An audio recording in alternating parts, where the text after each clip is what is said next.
Welcome back. Roccat are currently on the rise after 3 straight wins, but Gambit, they are looking to end that streak in our next match. Let's take a look at the lineup, starting with Gambit, who lost to Roccat back in week 1. Cabo Shard, Diamond Prox, Betsy, Forgiven, Ghost Pepper, and their coach, Sean. As said, lost to Roccat a while ago. Looking better now, so let's see what they can do. Roccat are on the red side with Steve, Jankos, Nuke Duck, Mr. Owls, Vander, and Yamato Cannon. Well, this matchup is incredibly interesting when it comes to the middle of the table and teams on the rise, as they both are, and they are direct competitors as well.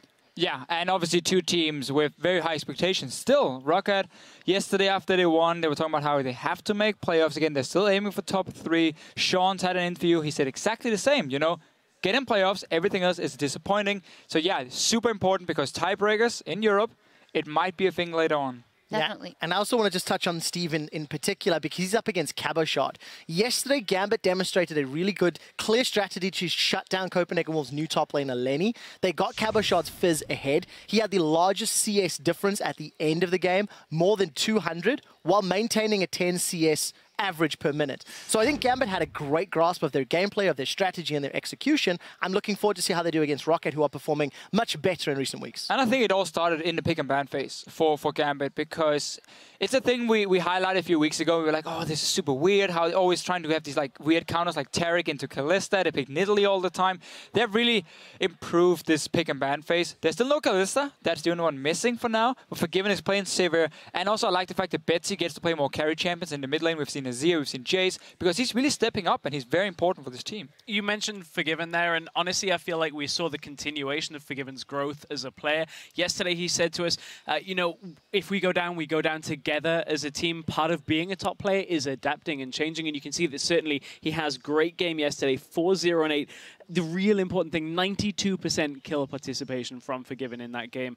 And just honestly, I feel like he's continuing to grow and adapt as a player. Gambit grouped with Sivir. Yeah. Who knew it works? Incredible. Someone who also likes to group on Sivir is a Mr. Rawls on the side of Roccat, because Roccat yesterday had quite a close game in the end versus SK Gaming, but they managed to pull out the victory, and integral to that was Rallis and his late game positioning, which Rankos also commented on. I feel like normally when Roccat goes late game, they end up losing. That was in the past, at least, a lot in the spring split. Mr. Rallis, different kind of AD carry. That's where he's best. He's not going to destroy you in the laning phase. He's not going to beat you in the mid game. No, late game positioning, it's where he shines. It's exactly what Roccat needed. And as long as they can now get to the late game point where Rallis can be a carry, we're going to see them win more games. Also because Nuke Duck in that mid lane is looking better and better. I mean, Stress, what do you think? Yeah, I think he's a lot better, and I'm glad we're not letting Trevor talk about Nuke Duck, otherwise we have to hear about Fantasy League all over again. But honestly, I think Nuke Duck is just going absolutely huge these last couple of games, especially when you look at his performance on Varus. 8-1 and 10, 90% kill participation. Maybe we're finally seeing Nuke Duck that everybody talks about in scrims. Maybe this is finally the Roccat that we've heard about for so long. Yeah, well, I want to see if he can extend it past Varus in week 5. He also had very good stats on that. It's been 3 games in a row, so we'll see. Maybe that gets banned out. Finally, if we're talking about individual performances, Steve, you touched on it already. Up versus Cabo Shard is hard for him, and sticking to that Maokai pick, so successful. If Steve goes for the Maokai again, Gambit showed yesterday they can play around it. Gambit demonstrated a way to shut the pick down. I'm not expecting it. I'd like to see Steve in a carry. I'd like to see Carry and Cabo Shard do battle and see whose pants are bigger. Yeah, definitely. Well, we'll see what happens. The teams are ready for picks and bans, and we're going to send it over to the caster desk. And as we go, we'll hear why the Spear of Vengeance is a must-have in the bot lane. Kalista is really strong in lane, so you kind of almost always get the lane pressure. Her ultimate was really good with support, so your support can play much more aggressively, he can face check more, he can go deeper in the fights because Krista can always ult him. She's super strong against those melee champions like Maokai, Rek'Sai, because they don't have that much damage. She has a lot of lifesteal like Blade, BT and Hurricane, so she can kind of life more than they do to her. Yeah. I think I know one AD carry on Gambit who might disagree with you there. But we'll have to see if maybe things change a little bit this time, Crepo. Yeah, well, things have been changing. He started playing Sivir, so the next logical step is to play that tier 1 AD carry Kalista. There you go. It's all a ladder progression, really, for Gambit, who definitely need it, by the way. They are still sitting a little bit lower on the end of the standings. We heard from Ghost Pepper yesterday that they need to win this week's games against these teams to have any chance at the playoffs at all. Yeah, they called it unacceptable to lose against these lower tier teams. And honestly, I've seen good progression in Gambit Gaming so far when it comes to drafting, when it comes to gameplay, and most importantly, when it comes to farm prioritization. Yesterday, and I actually talked to Forgiven a little bit about it earlier, I was like, Forgiven, are you ill or something? You bounced 2 waves to Cabochard. He said, well, yes, that's the best thing to do. And Roccat, they watched that same game, ban on Fizz, ban on Sivir. Targeting the good picks from Gambit so far. Gambit side, Kalista banned away. We know that Corki now becomes one of those valuable picks. We'll see if it is picked up. Gambit Gaming on the blue side could first pick it away. Varus has been banned against Nuke Duck there. And now the Victor as well. Yeah, I just want to see where Janna ranks on the priority list for Gambit and Roccat so far. No supports banned yet. Will we see the rise of the Janna come out? Like Fnatic prioritized her a little bit more. We saw Gambit eventually picking it up on one of the later rotations in their pick order to facilitate that poke comp they were running. Gozu's played a lot of different supports this split already, though. I mean, just taking a look down the board, you got to go look at the Taric a couple of times. It's always a possibility. Yeah, that doesn't count. Not as a support? Taric doesn't count. I'm still not convinced. All One right. single target stun is all you have. How about his Bard? Is his Bard good? It actually wasn't. But his No. Janna was good. There we go. It looks like the Jace is what they want to take away first, so. Yeah, they banned out Varus. They banned out Varus, which is one of the 80 poke champions right now that have a very, very high regard in the mid lane, and then they obviously pick up the Jace, the counterpart. The only poke champion left for mid lane is the AP Kog'Maw and of course Runegrave Ezreal, but as we saw earlier in the game, or in the last game rather, Runegrave Ezreal has a very weak early game. So this makes a lot of sense, the Corki being that quick pickup, not to give that over to Gambit now that the Jace has already been given over, and of course, top tier jungle pick, Rek'Sai leaves Gragas available for Diamond Prox unless he wants to do something crazy.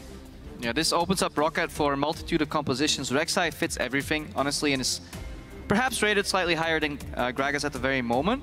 Same time, Corki can go bottom and do okay in most matchups and then be left to farm out. It's also a champion that Forgiven was playing a lot, so they took away the Sivir. They took away the Corki, and he might be stuck with the Kalista ban on a lower tier AD carry, and he might resort back to his Caitlyn instead of the Lucian that he used to fall back to. But Lucian so far in the LCS has a tremendously low win rate. Definitely pretty low on the list there. Let's see if Gambit do want to take up an AD carry. Now, I don't think they necessarily need to, especially since there's still a very valuable support pickup. The Alistar is locked in for Gosu Pepper. Okay. Interesting. They don't want to go for the disengaged Janna. Pepper feels a little more comfortable on the Alistar. So that means Gambit is probably just going for a single poke issue. I think Janna really thrives and shines when you have double poke with another squishy carry in the top lane. Gambit can just play a normal composition that just happens to have one poke mid lane or two. I mean, we don't have to full on tunnel in that I've seen regard. a couple of teams doing that too, just going for the one poke threat with the rest of it a little bit more normal. Honestly, I would like Braum here for Roccat. We saw Hylissang do it in quite a similar draft already. Braum is good into the Alistar. He blocks all the Jace damage. And he can just protect the Corki. The lane is alright as well because Corki can Valkyrie offensively and can jump after him if you so choose. Azir is still up as well. So that will likely be the pick in the mid lane. Honestly, top tier mid laner. And I'm surprised he actually falls so low with Jace rising up in Well, it's one of big Nuke order. Duck's favorites too. Yeah. He had taken a bit of a break to play the Varus a little bit more, but of course with that banned away, it's an option for him to go back to the traditional setup, and he does. The Nautilus is also locked in, so we most likely won't be seeing Braum. But remember, there's always that possibility of top Nautilus. It's actually, Cabochard is one of the people I could see play top lane Nautilus, but I think it's a little early for Europe. I haven't seen or heard anybody playing it so far. We have that targeted lockdown though on the Jace. He can never outrun that, he can never escape. Azir is poked to an extent, but he's a very good siege champion because he can put up the soldiers one by one in the same fashion that Orianna can put down her ball and then move it forward. But the better disengage coming out of the Azir. So Azir and Corki, they hit that mid-game spike and they start grouping up. They can take down towers, especially if Gambit ends up being a little short-ranged. Obviously, the wave clear on Gragas and Jace is going to prevent that, but I'm just looking at Forgiven right now. What is he going to play? Might be the Ezreal. Does look like they're thinking about that one. Is that locked in? Yeah. It is locked in, so there's the slight possibility of Jace top Ezreal mid and another AD carry for Forgiven, but unlikely. Shen locked in, and Gambit's composition has been rounded out. Double poke with a tank top laner, 2 damage threats, both of which are AD. Unless Forgiven's going for fancy AP shenanigans in the bot lane, which I doubt, so this will mean that Roccat can honestly itemized very efficiently, and we saw what it did to SK Gaming last game when Giants started stacking up that armor on the Rex side. This might actually prompt a decent Maokai pick. This is one of the situations where I can actually agree with him, because if you can get an early Frozen Heart, who is going to stop this Maokai? I'm having a hard time coming up with an answer to that question, Crepo. I think that this would be a nice way to round it out. Absolutely. A lot of tank stats on both teams, really. But the Siege from Roccat mid-game, that Trinity Force power spike for the Corki, I feel like that's going to be the hairy moment for Gambit. Yeah, they definitely need to hit that hard, because how we're talking about Gambit only has 2 damage threats and 2 carries, really. Roccat has the same thing with Corki. Even being a champion, that doesn't scale that well of additional items. Triforce hits, and it's the best power spike he has in the entire game, because his additional item will scale okay, but then he's mixing and matching different items that don't really work all that well together. He is 50% magic damage too. Azir is full 100% magic damage. Maokai's magic damage. Nautilus as a support is magic damage. So if Gambit can actually pick up that Roccat, something we've seen many teams in Europe fail to do so, then we could actually see a very interesting game here. Slow. All the tankiness. Back to season, well, this season, but back to spring split.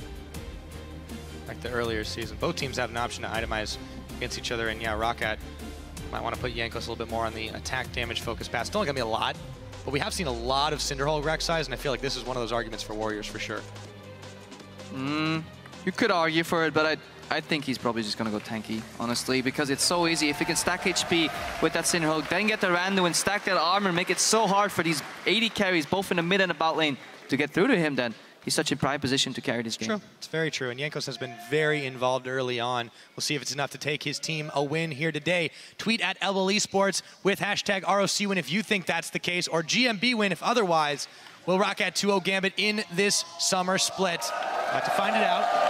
We're about to leave it all on the Rift. Gambit Gaming need this win. Roccat definitely want this win. Let's see who comes up with it as we load up. Let's see if anybody has been watching Copenhagen Wolves yesterday, where they camped in a bush and predicted one of those invades. Taking a look at the lanes real quick. Honestly, Maokai, the way Europe lane swaps as a whole, Maokais tend to fall behind. And the way Roccat has been playing lately with more emphasis on Steve, I doubt they actually want to initiate a lane swap themselves. It is melee support against ranged AD carry, safety of farm on Ezreal, mediocre poke on Corki. So these matchups should be bang on even in the bot lane. Slight damage edge on the Nautilus, but obviously the sustain edge on the Alistar. So same in the mid lane, slow damage. And nobody's gonna all-in each other in the Azir Jace matchup. So everything will boil down to these junglers. Jankos on one side and Diamondprox on the other. Diamondprox is a shade of his former self. Let's see how they can influence the game here. Yeah, he has definitely been a big question mark on Gambit's team for the last several weeks, indeed. We'll have to see if he does get himself back to form. Gambit, they found a couple of wins. They definitely were able to beat down those Wolves yesterday, but still not without a few mistakes. So Roccat tried to avoid those deep wards by sneaking past them before they were placed and had at their turret. Scouted out by Cabochard though, so now both teams know that they know that they know. So the mind games can start beginning. Who's gonna base, who's gonna predict it? Who knows? Who knows, indeed. We have to go all the way back to week 1 if we want to take a look at when these two teams last met on the Rift. That of course was a win for Roccat, who were looking just a little bit stronger at the very beginning. Gambit were having some serious issues in week number 1. Yeah, this was Gambit without practice, without internet in the gaming house. Honestly, their own fault. If you fault them for it, then both teams are setting up for a camp. This happens with the knowledge of Gambit, and Roccat don't know what the lanes are going to look like so far, it seems. Not quite yet, so... Does look like we're in for standard lanes, however, unless Gambit are making a quick dash up to the top. Yeah, and Gosu Pepper started a heal on the Alistar, so he's getting ready for a fairly passive laning phase. We might see, or allow them to be pushed back and just farm safely on their turret. Gambit has been playing with less emphasis on the bot lane lately. Just leave Forgiven to his own merit and have him tie farm and then come out as a utility-based resource in the mid game for Gambit. Yeah, now both the top laners are going to take their teleport route up as they were a little bit busy in the double jungle scenario. It will be all about for Roccat making sure Steve doesn't get behind. They have been definitely helping him out a lot more lately, focusing on him as it were. And we've talked about how Maokai's in Europe in particular have been in some trouble when they can't get ahead. But Gambit, are they going to put their focus on this? No, I think this is the best matchup it could go for Roccat here, having Steve have that slow lane against the Shen. Neither side is gonna, you know, force each other out of lane early, I feel, without any interruption of the junglers. In addition to that, Steve, he will have to itemize full AD base, so he'll have to get armor. Jankos, he's lurking around the mid lane. Spending some time on Betsy in. He goes, gets the knock up. Queen's Wrath gets knocked away by the hammer. Nukeduck doesn't have enough damage to keep taking him down. Diamond Prox was a little bit preoccupied. He had Crab on his mind. So that's Betsy down a flash. Important. Will we see Jankos return in the next 5 minutes to get that first blood? And go back now to the point I was making. Gragas is lurking on the left side, so they're trying to figure out where Jankos went. He watered this race, indicating that he's on the right side of the map. So now Gambit will have to play passive in the bot lane.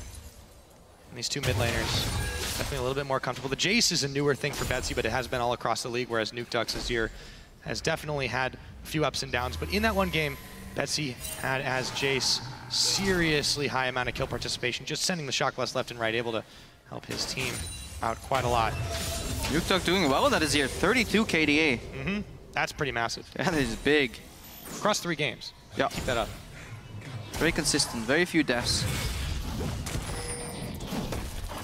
Now, yeah, the things you're gonna watch out for in this early game is any jungle interaction in the top lane, to see how that CS differential progresses, and then obviously the return gank on Betsy, and if Nukeduck is gonna manipulate the waves to force Betsy to overextend for CS or not. Diamond Prox is level 4, or level 3 here, Jankos is level 3. Bot lanes will be bang on even, plus minus 5 CS at best, I think. Very even matchup here. Nobody can really all in each other without the help of the junglers. But I just want to touch on that point where Steve, he has the ability to itemize pure armor against Betsy and Forgiven. Whereas Cabochard, he has to deal with more magic damage threats. In generally, in the league historically, building magic resistance is slightly less efficient than it is to build armor, I feel. It's easier to stack a lot of armor and make it work, especially because later in the game you have Thornmail that comes in that can use that armor value to bounce back to you. You certainly can. Now Steve will take a little bit of damage here from Cabochard, but as you mentioned, without jungle intervention, this is really a well and true farm fest. And you can talk about the bot lane being the same way when an Ezreal is in play. It doesn't matter what lane he's in or what he's building, it's probably going to be a farm lane for a while. I really want to keep my eye on the middle because I feel like Nukeduck has started to step up once again into that carry role that everyone predicted he was going to be. But for now, we'll have to talk about the bottom as Vander immediately flashes and Dredgelines his way away. He'll be able to avoid the gank from Diamond Prox. I like what Pepper did there. He, instead of knocking Vander back into the lane, he knocked him sideways so Diamond Prox could connect the body slam. And that's an instance you want to connect last. When Dredgeline comes on for Nautilus, you want to hit him right after he connects with the wall, because then you break up the tether particle where he goes towards the wall. If you hit him first and then he hits the wall, he'll drag himself to safety. So if Diamond Prox came maybe half a second later, he could have cancelled that Dredgeline, I feel, and they could have killed Vander. So very, very close. And they got his flash, and that's the most important part. They will need a return gank though. Ganking very often at the highest level is a 2-step process. Initially you go and you burn the summoner spells, and then you return, take the kill, and get an objective. Well, now that the top laners have hit level 6, teleports, and of course Stand United come into play for Gambit Gaming. If they do want to start one off like that, so far they have been the aggressors, but they have little to show for it for the moment. Jankos has been a little bit more occupied in the mid. There's the teleport coming in for Cabo, but he's got another one in his back pocket. Jankos will be the one who runs into the ward. Cabochard has full vision of what's going on. Yeah, Steve up a couple CS. There's obviously some creeps under Cabochard's tower, but he gets the first base, and that's obviously worth perhaps the 1 or 2 creeps you lose in that trade. He bases right now. Teleports will be instrumental. I feel neither lane will win 1v1, 2v2. We'll see junglers and teleports. Here we go. Ember's Divide. He manages to get the shuffle off. Betsy on the wrong side. Slow march, and the Sand Soldiers pick it up for first blood. Shurima comes out. Nukeduck with the kill. This is the follow-up. This is what we've been talking about earlier. First you take a summoner spell, then you return. Having to deal with Gap Closer 1, which is a tunnel on Jankos, then potential flash, and the Gap Closer from Azir makes it so hard to play Jace in this lane. So Betsy kind of needed Diamond Prox's help, because look at his flash. It's up in like 20 seconds. If he just held on a little longer, had Diamond Prox shadowed that lane, he could have potentially survived. Now he gives up first blood. Will definitely be a boon to Nukeduck. He's pretty happy with that right now. And you see Steve getting taunted up a little bit by Cabochard, Wave pushing in. But I really just think the mid lane is where this is going to keep happening time and time again. Betsy should have known that was coming. Yeah, he should have known that he should play a little careful. He could have asked for help from Diamond Prox, and as well, he has a Shen on his team. He has Stand United. So if you play careful, knowing that you have a Shen, you play a little backwards and you ask for help from your jungle, you should be able to survive those 30 seconds because it's not worth losing this much. If you can drop 10 CS, 15 CS, that's alright. Just don't give over that kill. Nuketog didn't have to use his heal, his flash.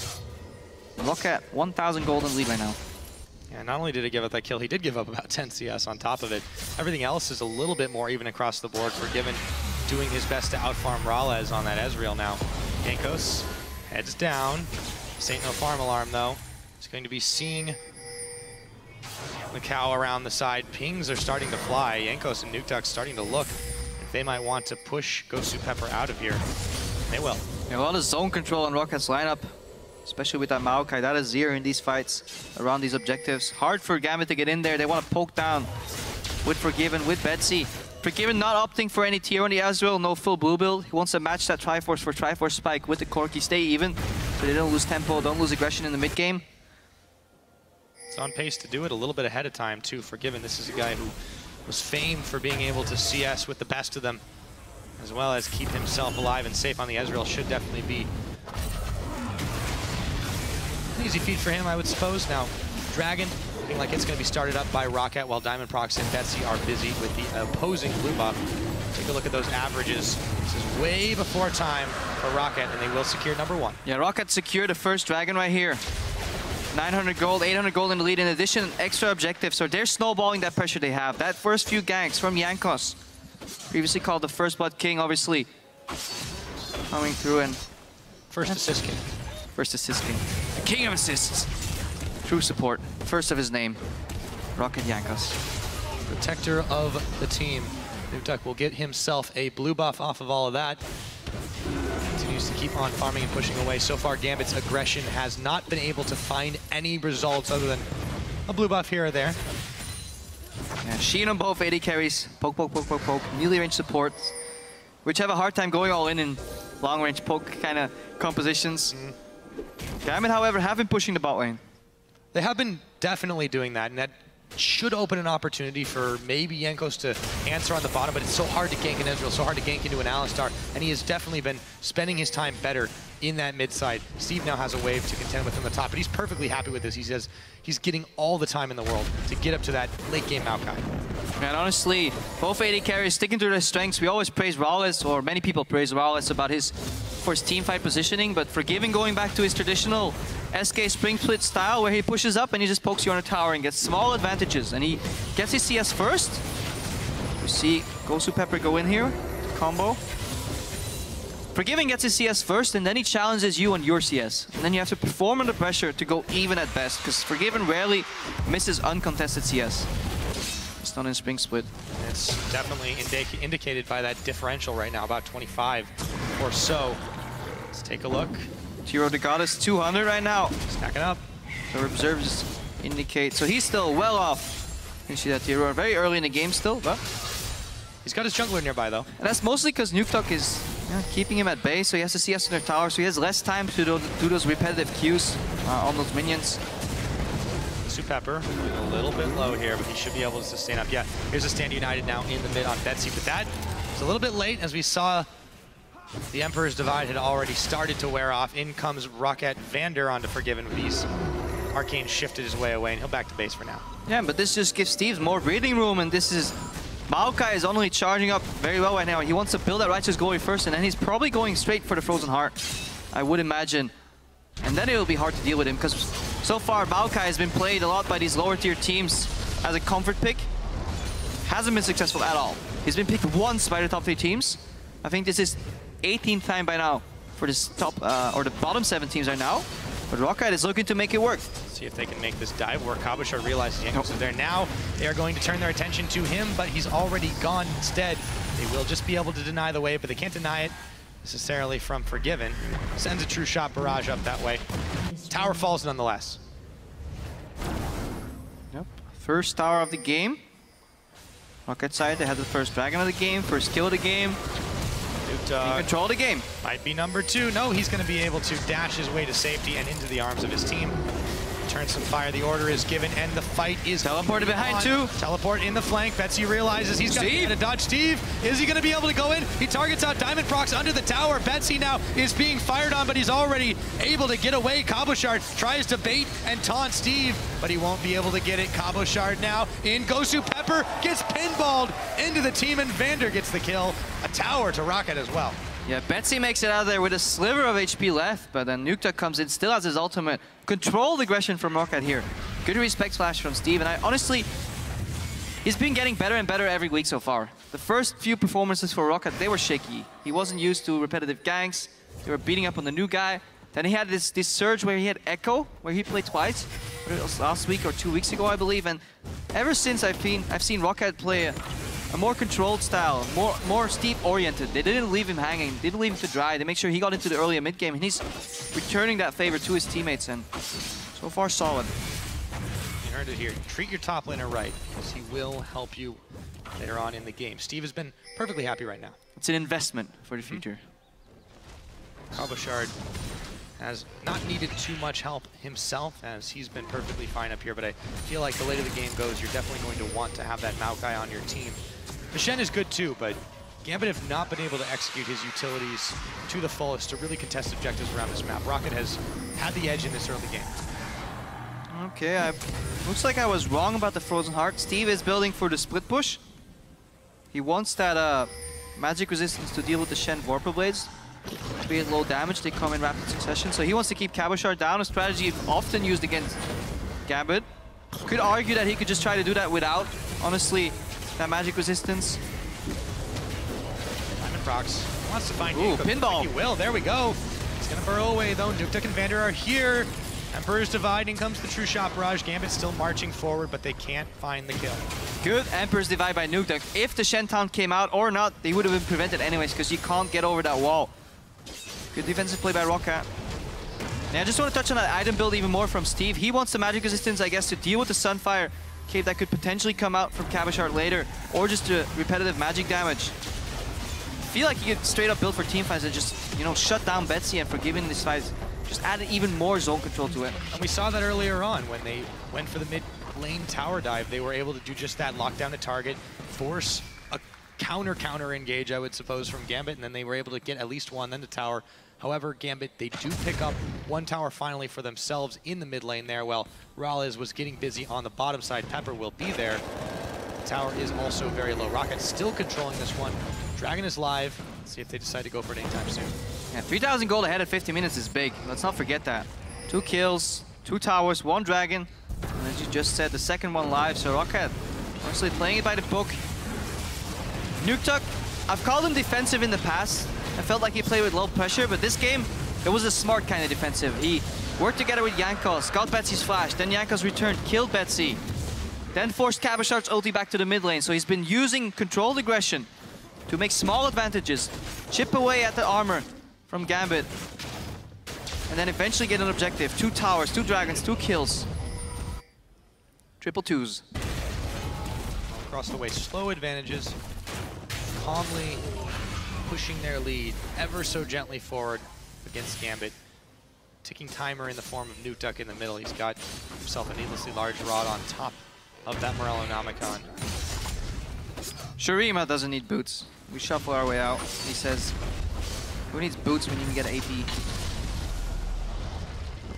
It's very true. Good trade-off so far for him. He hasn't been punished for it in any way, shape, or form, even though they've tried. He picked it up right now, though. Yeah, there he goes. Okay, so straight to the sock shoes. He doesn't want those rags. Those are for tier 1 peasants. with peasants. I get my shiny Sork shoes. It's going to start hurting even more now. Penetration. Not too many defensive items across the board outside of Cabochard, who's really itemizing that magic resist. Of course, as we mentioned, champion selection, a whole heaping helping of magic damage on the Roccat side. So yeah, relatively late mana muni means that your tier scaling is slowed down on Jace right here, whereas he is far away from his power spike, whereas Nuktuk, he's building very efficiently, you know, CDR early, such a good stat, raw AP, and then combined with flat penetration, not the percent penetration you get from the Void Staff, just a flat, because everybody's so low on magic resistance right now. There's no Aegis just yet. So good item builds by Roccat. They work with their lead so well. 2.4k gold ahead right now. They keep pushing it, and, you know, as outside of making a big mistake there, it just seems to be in their control, and we'll have to see if Gambit has a way to get back into this one. They have some scaling on their side. We'll see if Gosu could be caught here. Looks like he's going to go in with the Unbreakable Will is on. Nox Raleigh is back, but just outside of the range of the true shot barrage. No one's going to die today. Both supports took a big battering. Diamondprox finds Jankos in his jungle. Means Wrath takes a bite out of him as well. Diamond is going to have to escape over the Drake pit. Steve canceled that Shen ultimate in the top lane, I believe, and they're now fighting, which will be probably a fight for the centuries. I don't think anybody's going to go down in that Shen Maokai matchup, so we don't even have to watch that. And honestly, this is one of the few ways to engage for Gambit. That Pulverized Flash combo into knockback is one of the few openings they can create, and Roccat thwarted that beautifully. Now they can just keep playing around Nukeduck, honestly. He is the driving factor for your team. His zone control should be enough to take the game home. And the vision that they're able to establish in that river means anything Betsy tries to do, anything really Diamondprox tries to do is effectively thwarted. You do take a difference, or take a look at these two AD carries, that both sitting on the Trinity Force now. We mentioned this was going to be the time that we thought they might be trying to fight, but Roccat are happy to just slowly extend this lead. Gambit have to work fast if they want to reverse this trend. Yeah, try for spike, but absolutely nothing happening in this game so far. Both teams seem content with just clearing waves, both sides, finding an opening somehow. Instead of being proactive, they're honestly just exploiting positional mistakes, small mistakes, and chipping away. However, with Roccat on 2 dragons, they're fine to do so. For Roccat, they have had a problem in the past with just not necessarily having a good strategy, getting rolled over by better teams that were more proactive. But now they're playing defensively. Still, they're letting their opponents make the first moves, counteracting it, doing it well. Nonetheless, I feel like letting these games go long, it tends to make them a little bit predictable, and moving forward, they may win this game, yes. They may still beat out a lot of opponents in the lower tiers of the play, but if they make it into the playoffs and they don't change their style, they don't show that much versatility, this can be a problem for them. I mean, they have shown at least 2 styles so far. One with the carry top laners of Echo on Steve, but they've recently resorted back to it. I believe second Maokai pick this week, and it worked yesterday, whereas, in my opinion, shouldn't have worked. This time I can see it more. I feel Maokai is an okay pick if you pick it later in your rotation and you can fit it into like a double threat composition, because it obviously gets so tanky and it's so hard to deal with by one of these threats. But so far, Rockat's been slow but controlled. Honestly, Gambit hasn't been making any moves themselves, so then you can leave the opportunity to Gambit because they're not going to take it. They've been content just farming. They're waiting for Jace to scale for Ezreal to farm up, but he's in a strike for spike, but absolutely nothing is happening. They're going to pretty much just let the slow push happen as it may, but Steve has got to be careful as Diamondprox is there. Still, Diamond hasn't really been able to get that much done on this Gragas. He's attempted a couple of ganks, but they've all pretty much fallen flat. Honestly, Diamondprox hasn't been able to get anything done so far this season. Has done one of the worst kill participation stats in the league-wide, whereas all the junglers are top 9 in the European LCS when it comes to kill participation. The entire league, Diamondprox ranks 37 in that list, so he's all the way down. He's at 100% kill participation now, though. That's all that matters. Yes, he does. He receives. Oh, he dodges the. Ooh, Steve! Now you see him, now you don't. Ring around the rosy. I like that move. This is why we saw Jankos actually do something differently. When Jankos was ganking with Gragas, he walked forward to the Maokai, stepped backwards out of range, and then initiates a body slam from out of Maokai range to avoid that from happening. This is one interaction you always have to be careful of when you gank a Maokai. You know when you get in proximity, he will press W. So he can dodge so many projectiles. You can even dodge Cardus ulti if you time it right, because you can become untargetable. They learn. Practice that. Twisted advance, kids. And Gambit getting their second tower, albeit just a fake one. Doesn't add to the score anymore. Doesn't add anymore. No more fantasy. Dragon is live yet again. Roccat are going to let this one sit. Nukeduck does take a pretty big shock blast, but... Ooh, that's big. Yeah, it's going to start hurting. But Betsy's out of mana right now. He can't get in here and do a whole lot more. If Roccat want this Dragon, they should be able to muscle their way in and take it. There's one more shock blast, but again, Betsy just keeps on running low. Yeah, Roccat trying to make Gambit cry. They're trying to use those tiers to stack their tier themselves because, honestly, prime position for Roccat right now. Trying to find an opening. Roccat have more what they call zone control. Put up the soldiers, have the poke from Corki and some of the hard engage, like the Twisted Advance combined with the Righteous Glory coming in. Gambit, they have more poke. They just want to slowly force people out by poking. And yeah, I want to find an opening with Cabochard, but if there's no wards behind, it's going to get very hard to flank. Yeah, it'll be really, really difficult for them to really get a whole lot done, and they're relying so much on Betsy. He's still sitting on his Manamune. The Muramana still is about 50 or 60 stacks away from completing. This is pretty late for them. Yeah, but look at what that poke did against Jankos. 15% HP because he's already building that Randuin's Omen, and he actually built Cinderhulk too, so he's well on his way to become a mega tank, speccing into the armor. Steve, he took that little side route by going magic resistance because he wanted to deal with the Balmy Cinder, and later on the Sunfire Cape, and then just the Vorpal Blade spam from the Shen, but now we can spec full into armor. Maokai scales so well with tankiness, especially against his double threat composition, and things are looking good for Roccat. Definitely looking good. Gambit not really finding any in whatsoever on this map right now as they just kind of run around, seemingly like chickens with their heads cut off, trying to find Roccat anywhere with their pants down, but there's no opening that they have at the moment. Roccat are taking the slow path to victory yet again. We see Gosu Pepper with 2 Ruby Crystals. As he's flanking about, might want to go for a flash engage here. I try it. Dragon's still at half health, though. Diamond Procs waiting in the wings around the side. Teleport 1, teleport 2. About to bail out. In comes the true shot. Starting the fight. Rollins was the target. Gosu Pepper focused out. Dragon still in the picture as Yanko's being chased around. Smited down, and Betsy will pick him off. Meanwhile, the rest of Roccat are scattered to the wind. This might have been Gambit setting the dangerous trap. Steve taking the front line, throws in the sapling. Gambit are battered and bruised themselves, even though Yankos is down. These fights are so incredibly slow. It's all the tanks. They just keep back to Spring Split. Each other. Back to Spring Split we go. Slow and steady. Tank meta is not dead yet. Slow and steady bores the crowd. Slow and steady wins the race. I wanna touch on this Maokai again. You talked about it a little bit ago, and why you said yesterday why you didn't necessarily like it. I know you had a bit of a Twitter conversation with Kelsey about that one. I guess we'll have to talk in a minute about it since Cabochard's being focused out by Steve. Into the fight, flash for flash, Steve.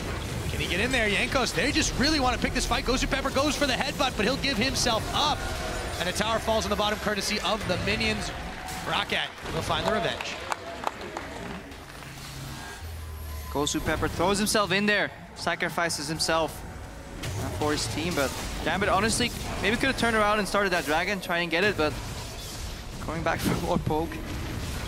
Incredibly slow and zone control. Diamond Procs here with the piggyback Shen.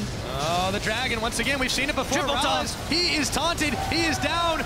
Diamond Procs throws the Gatorade at him and secures up the dragon. This is all Gambit right now. Steve, Nuke Duck, Emperor's Divide, pushes them all back, but still, Betsy coming up with more. A double kill, and they're gonna get the ace. Nicely done for Gambit Gaming. Ace for Gambit. And what seemed to be a very slow fight, but then honestly, Diamond Procs puts his foot on the pedal. He says, Cabochard to me. Lands and then the triple taunt. That shouldn't happen in these team fights, not without a good flash involved. And honestly, Cabochard, beautiful play right there. Miraculous. 5 for none for Gambit Gaming. They secure the dragon, they keep it going. This time, they've turned their attention toward the Baron. This is about the time they actually managed to secure it, but not in the way we expected. Yeah, Roccat, I felt like they sent their tanks forward too much and left their backline exposed in these fights. Whereas they can just slowly play around and keep playing. I felt like Nuke Duck felt too threatened in these fights. He got zoned out. Rollins has been focused twice, two times in a row. Let's watch that again. Keep your eyes here on Diamond Procs. Cabochard comes in. Does he taunt flash? Because he hits 3 people. Taunt? Yeah. It's all the way. Crucially, Rollins. To Rollins. Then Rollins gets dunked on by Diamond Procs. 473 HP on the dragon. Thank you very much. Diamond Procs picks that up too. Another taunt from Cabochard. Nuke Duck. Miscommunication by Roccat here. Banner comes back in. Steve flashed for Forgiven, I believe. Went in and yeah, not enough damage. Ace. Ouch. So Gambit make a very powerful statement there. It had been a very slow edge built up for Roccat, but that trend is completely reversed. Now we're 27 minutes in. 2,000 gold lead for Gambit. They've got their first dragon on the board, and they are playing with some confidence with a Baron buff at their backs. Yeah, Baron buff, extra gold, and power spikes hit. That Manamune that you were talking about now has become a Muramana. It's in its final form. We have BF Sword, Brutalizer, Lost Whisper, so much armor penetration all of a sudden on Betsy. His poke is finally going to start to hurt. And Roccat, they need to buy themselves some time. They need to spec deep into that armor. And whereas we praised so much praise went to Rollins for his positioning, he got caught out there in that fight. And if you run double threat and one of your threats go down, you immediately lose the fight. It's just too much. That's just too much for them to handle. You know, Gambit, it's funny because the last couple of weeks, they've definitely had some rough results, and their play has usually been aggress early, get themselves a lead, which they tried to do here. They just couldn't find an opening. But then they've given it up in a lot of their losses. It's been turned around on it. Admittedly, they've played teams like Fnatic, they've played teams like Origin, but against Roccat, they are definitely able to get a second wind here. And they are making a statement that they belong in the upper end of our bottom 7, as we've been calling it. Yeah, and honestly, that second win is manifesting, especially in the form of Diamond procs. We talked about his kill participation being low. No, 100% kill participation this game. He didn't get too much done in the early game, but he picked it back up, and he finished the Ages of the Legion. He recognized how he had to build against this Roccat lineup, and this is crucial. This is something we haven't seen too much in Europe. Honestly, one of the biggest itemization mistakes in Europe so far have been that lack of Aegis. People go too much towards Ratchet's glory. So far, he's been playing well. 2-0-4. He's doing his job. It's very true. You don't necessarily need to just run out the enemy team to beat them as fast. You don't have the Sivir on this time. You don't necessarily need to play it out that way. So extending that gold lead up to about 5,000. Steve would be in some trouble, zoned off this top tower. The tree sitting in the brush. Gambit will say, thank you very much. We will grab ourselves a tower here. Easy peasy. And Roccat still left scratching their heads, trying to come back from that big deficit that they dug themselves into at Dragon. I believe this is 3 or 4 towers that Gambit just got off the back of that Baron, so pretty big. Massive, actually, gold swing here. They win that fight against Roccat at the Dragon ever so slightly. They go back 10. Roccat seems like they're winning. Roccat engages again, and then suddenly out of nowhere, you know, on the 5th day, look east over the mountain comes Cabochard going in. Lands, triple town. Ace for Gambit, Baron for Gambit, 4 or 5 towers for Gambit, and suddenly they are now 5,000 gold in the lead. Yeah, Roccat right now are in some serious danger. They tried to play the safe game even when they were ahead. Now that they're behind, they have much less breathing room to work with. What will they be able to do?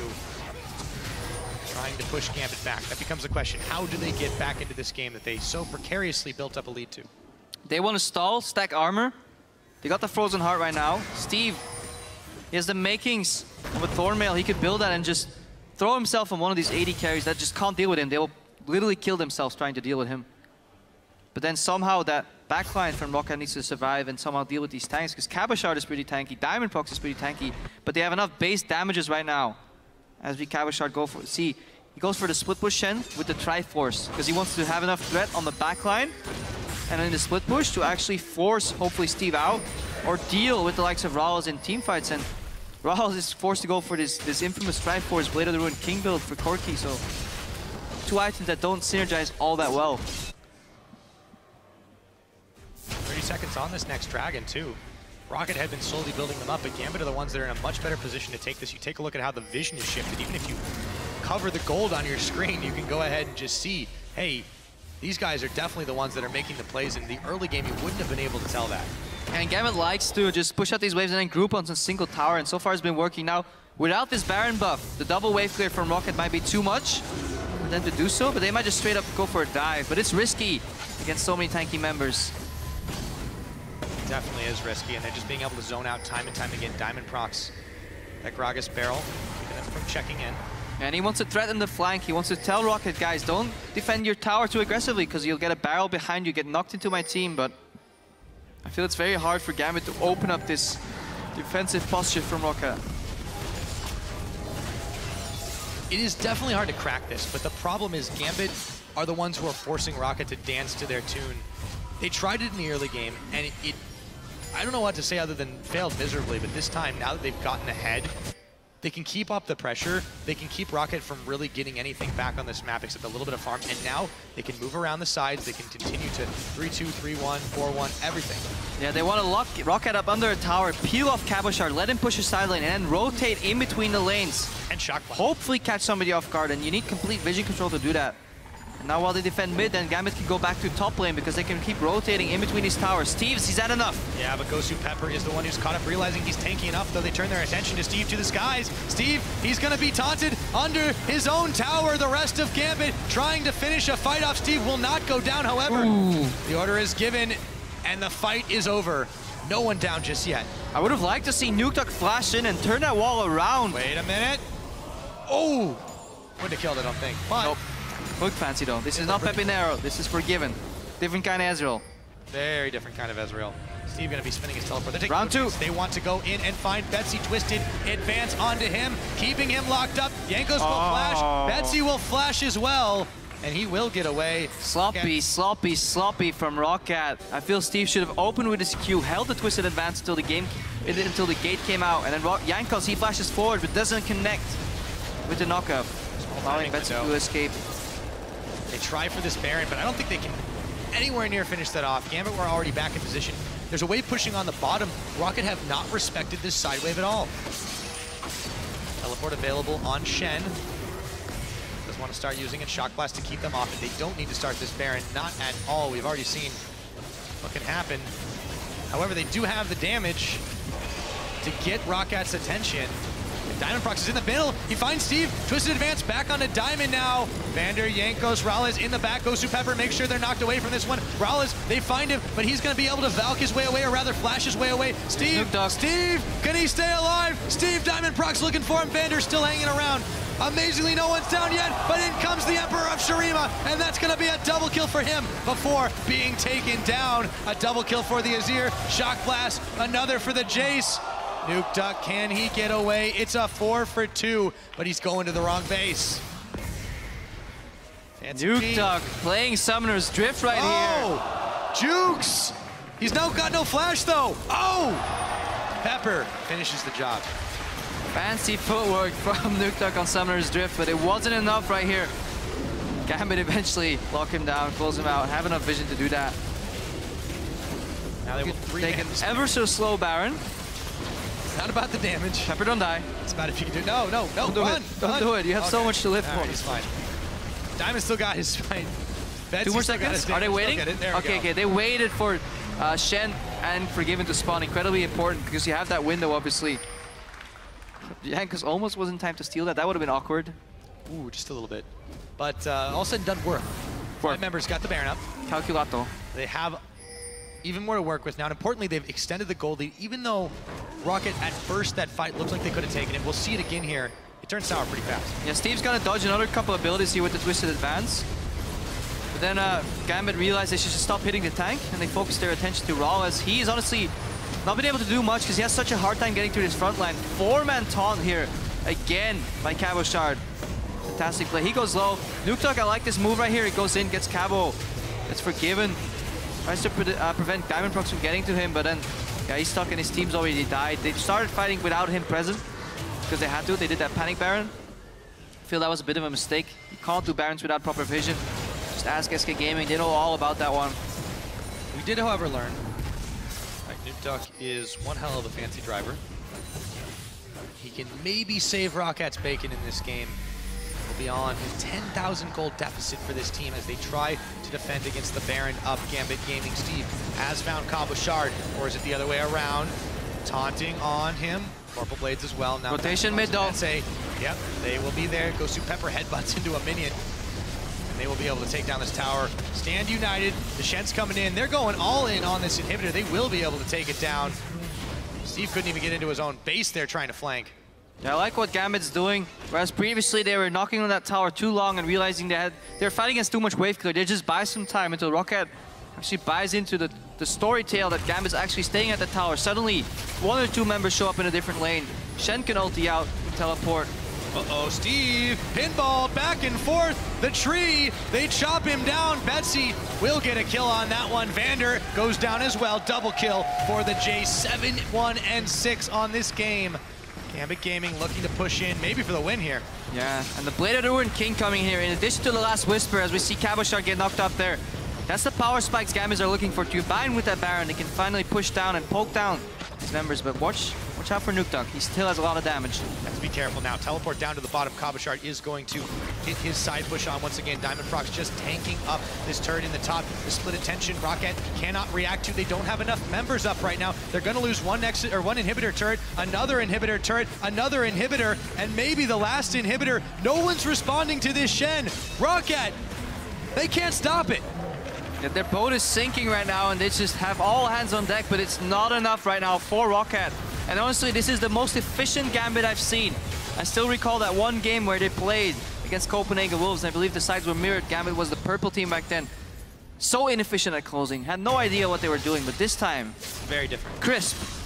Good to see that. Sean's, great work. Definitely giving the team something to be hopeful for here, and the rest of the team doing their work as well. 38 minutes in the game. Gambit have definitely pulled ahead. Didn't really matter that the early game they weren't able to get much done. It all started turning around, and Gambit have not let go of the lead ever since. All 3 inhibitors down in Rockat's base. Roccat themselves are scrambling yet again to keep defending. Yeah, now Gambit just need to use that last Whisper Power Spike while they can still penetrate enough armor. That Blade of the Rune King here on Ezreal as well. Percent damage is what they need against these tanks.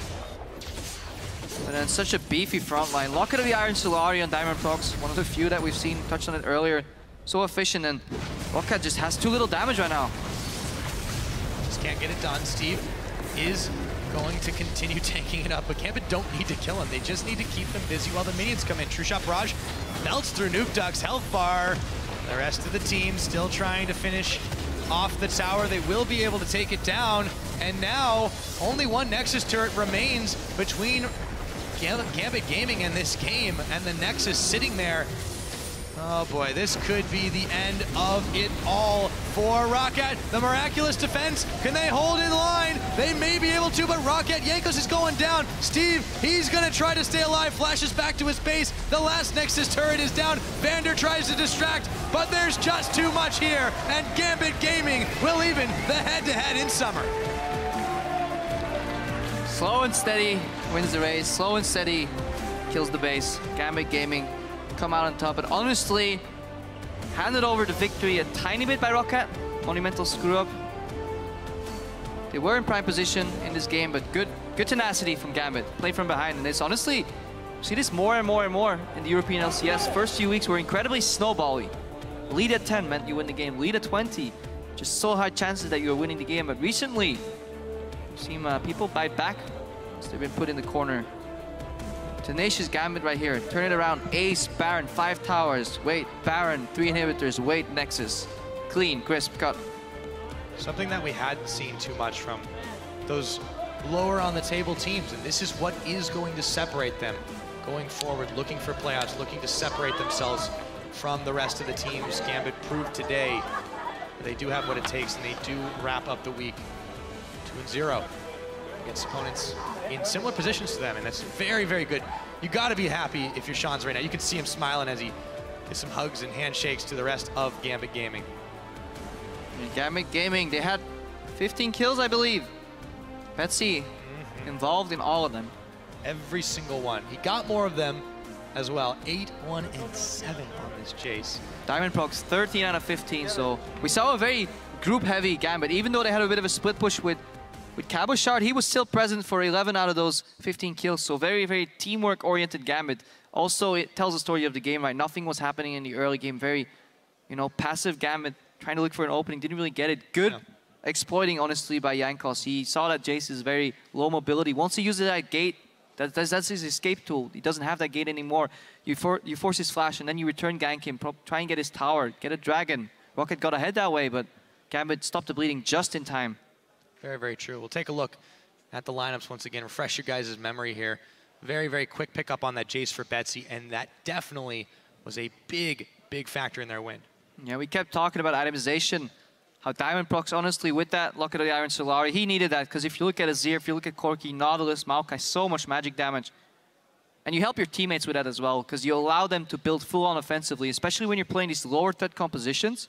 Your carries can't afford to build magic resistance on their own merit, because they need all their gold for damage, because you're playing against so many tanks, it's incredibly hard. And later, we saw the damage manifest in Forgiven, for example. Once he got that last Whisper and that Blade of the Rune King completed, he could actually tear through Steve fairly well, and they started rolling, and obviously Baron buffs help in that regard. Yeah, he stayed, Forgiven not only stayed safe, but also was able to make big plays. And I mean, I called him the master of farm in game. He ended it with like 421 farm. Head and shoulders above everyone else, because he was first on it, but he still made sure he got in the action. He still made sure he made the plays. No, his true shots didn't hurt quite as much as Pepinero's have. Nonetheless, he did his job. Yeah, and I'm taking a look here at the damage graphs. Betsy, by far the most damage. Excuse my accidental meme right here. And then Forgiven in second, 30k.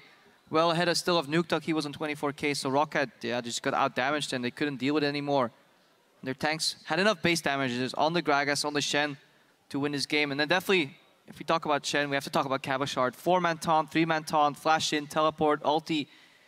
He was the glue for me that tied this Gambit lineup together. And he facilitated those fights. Him and Diamondbox definitely showed up. But overall, good team performance by Gambit. Yeah, it took him a little bit. Definitely took them a little bit of time, but when they came together, they came together.